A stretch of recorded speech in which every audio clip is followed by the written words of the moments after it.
Hello everyone, welcome back to my channel. Today I'm back with a very tasty recipe of chicken green masala. So let's get started. I've taken a clay pot. To this I'll add around 2 tablespoons of normal cooking oil, 1 teaspoon of cumin seeds, 5 teaspoons of coriander seeds and fry it well for 30 to 40 seconds on a medium flame.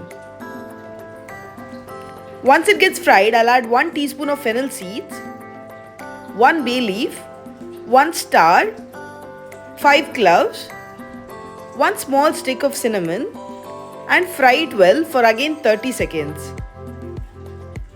After that, I'll be adding 1 large onion roughly sliced. As we have to grind this mixture, I've roughly sliced it. Fry it well.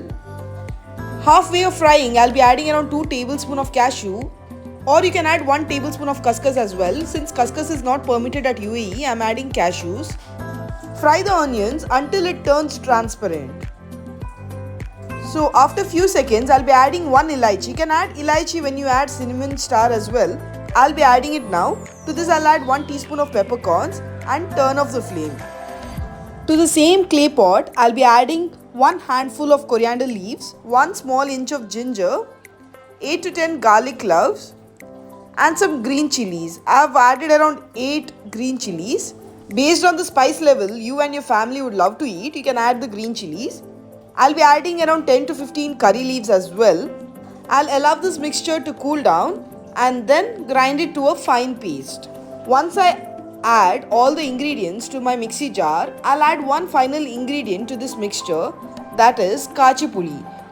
This ingredient is usually available at Coorg or Chikmagalur. If you don't have this, you can use tamarind, a small piece of tamarind, you can use that as well. Since I had it, I'm using it. Now to the same clay pot, I've added around 2 tablespoons of ghee. Once it gets heated up, I'll add 1 large onion sliced long and fry it well till the onions get caramelized.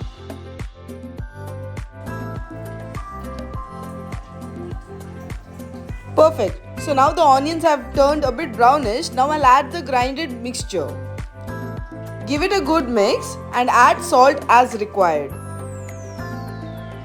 Let this mixture cook well. After a boil, I'll add some water to the same mixie jar and then add it to this mixture. Give it a good mix. And then I'll add 2 potatoes. This is completely optional. If you don't like potatoes in your chicken gravy, you can skip this step. And then I'll add the washed chicken as well. I'll give it a good mix and then cover and allow it to cook for 10 to 15 minutes on a medium flame. I'll be adding some water on the lid so that the chicken and the potato cook on a steaming method. So I keep stirring every now and then. Since I'm using a clay pot, there are high chances of getting burnt. So that's the reason I kept stirring every now and then. If you're using a non-stick pan, then you need not interfere every now and then. So see how well the chicken has been cooked. Smells so good. This chicken green masala goes well with rice, idiyappam and even with chapati. Do try and let me know your review on the same. If you have not yet subscribed, please do subscribe. Thank you for watching.